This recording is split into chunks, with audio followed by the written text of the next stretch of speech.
Bonjour, bienvenue chez Maris Consulting. Bonjour Philippe. Nicolas Aignan qui a découvert la théorie des contraintes comme beaucoup à travers la lecture du But, le roman de Eliyahu Goldratt, et qui utilise ceci dans son travail. Pourrais-tu expliquer comment tu as découvert la théorie des contraintes et ce que tu en fais? Alors c'est à travers un cabinet de coach pour entrepreneurs que j'ai découvert ces méthodologies qui s'appellent Melsion. Ça fait 5 ans, après un parcours assez classique de salarié en entreprise. Ça fait 5 ans que j'accompagne comme consultant et comme formateur des entreprises. Et il y a plusieurs problématiques qui les amènent vers moi. La première problématique, c'est de reprendre le contrôle de leur temps. La seconde, c'est de débrider leur chiffre d'affaires, en tout cas de l'augmenter assez radicalement. Et la troisième, c'est souvent lié à un malaise par rapport au mode de management classique, pyramidaux, qu'on trouve le plus souvent.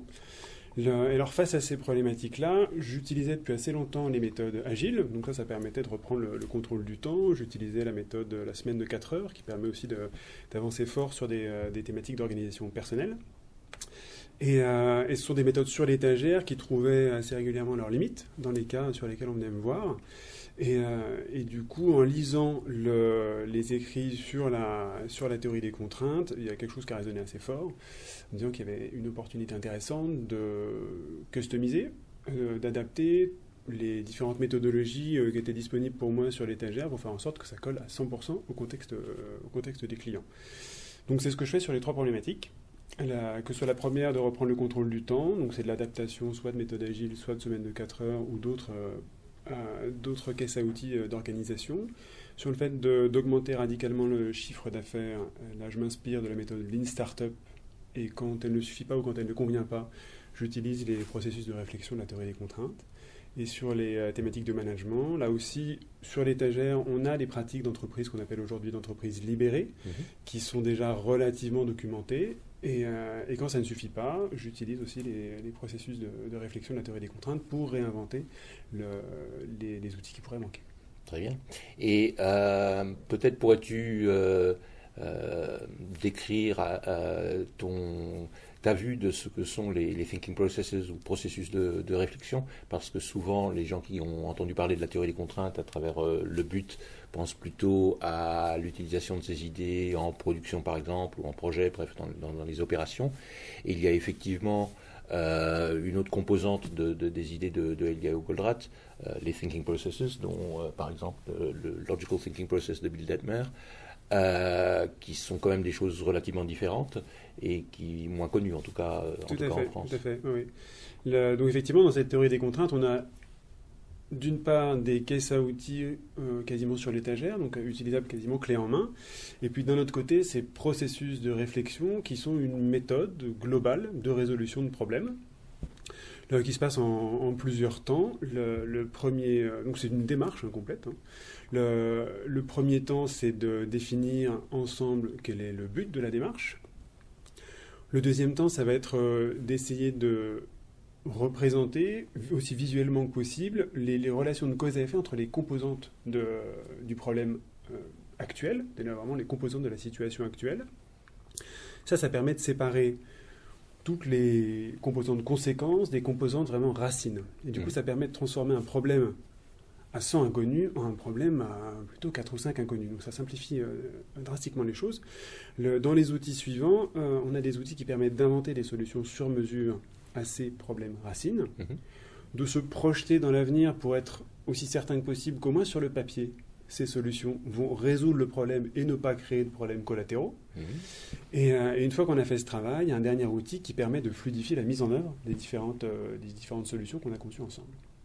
Voilà, donc cette démarche complète, c'est ça qu'on appelle les processus de réflexion.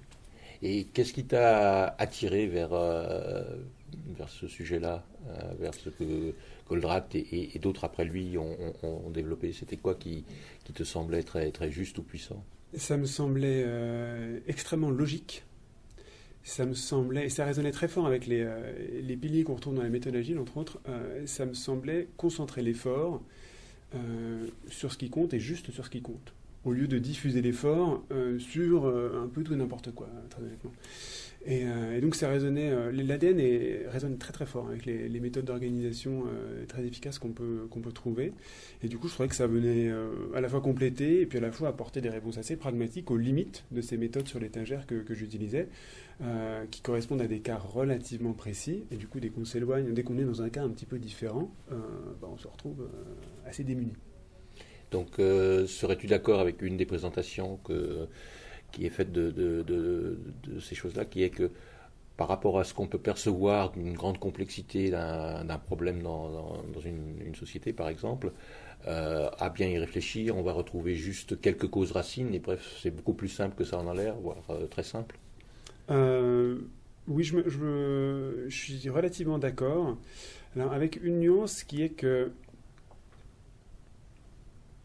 dans certains cas, on n'a pas forcément besoin de faire cette démarche complète pour mettre en œuvre des améliorations assez radicales. C'est-à-dire que ces méthodes sur l'étagère, dans beaucoup de cas, apportent déjà énormément de solutions, des solutions à moindre effort, et qui sont déjà tout à fait pertinentes. Par contre, dès qu'on sort du contexte d'utilisation idéale, comme je le disais, effectivement, ces démarches plus globales permettent d'être intraitables et d'être extrêmement radicales sur les quelques points de friction. Très bien. Une des choses qui m'a interpellé quand tu décrivais ce que tu faisais, pas seulement le sujet, mais la manière de le faire, m'intéressait, qui est que dans ton travail auprès de tes clients, tu réussis à faire pas mal de ce travail à distance, à travers des conférences web et autres, Tout à fait. plutôt que dans des rendez-vous physiques. Ce que moi j'ai toujours eu du mal à faire, en tout cas pour certains sujets, mais toi, malgré les importances et la lourdeur, voire le pesant, entre guillemets, des sujets traités, tu arrives à faire ça à distance, et je trouve ça impressionnant. Tout à fait, oui. Alors c'est sans doute lié à certaines spécificités de ma façon de faire. Quand on est en particulier sur les processus de réflexion, mais aussi sur des méthodes type méthode agile, on est sur des changements qui sont difficiles à imposer à un dirigeant. Et du coup, très clairement, pour moi, dans les conditions nécessaires, en fait, que je puisse travailler dans une entreprise, il faut qu'il y ait une envie très forte. Alors, soit liée à un enthousiasme sur un sujet donné, soit liée à des souffrances sur des sujets, mais en tout cas, une envie d'avancer. J'ai constaté que c'était quasiment impossible, en toquant à la porte, d'arriver dans des entreprises au bon moment par rapport à cette envie. Du coup, je ne fonctionne que par bouche à oreille. C'est-à-dire que les clients chez lesquels j'interviens parlent de mes interventions autour d'eux, et donc leurs amis, leurs contacts, quand ils se sentent prêts, me contactent. Bon.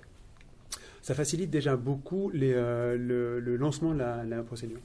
Ensuite, j'interviens principalement dans des structures soit petites, soit moyennes.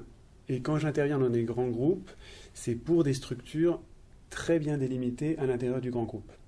Et du coup, ça permet de créer très rapidement une relation de personne à personne qui est assez forte et qui est pour moi une condition clé de succès dans ce que je fais.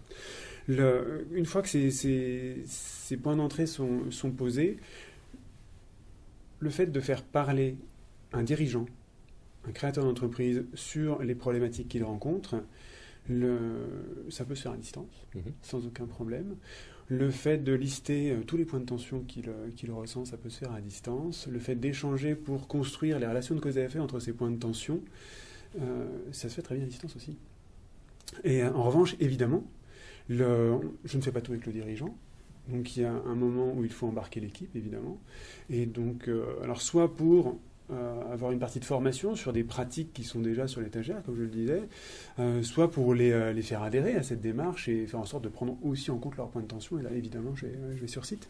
Mais une grande partie du travail peut être fait à distance. Ça surprend la plupart de mes clients en début de processus. Et puis évidemment, la porte est ouverte à ce qu'on fasse ça d'une autre manière. Mais concrètement, jusqu'à maintenant, ils y trouvent tous leur compte sur ce mode-là. Très bien. Eh bien, merci beaucoup. Merci pour ces explications. Merci à toi.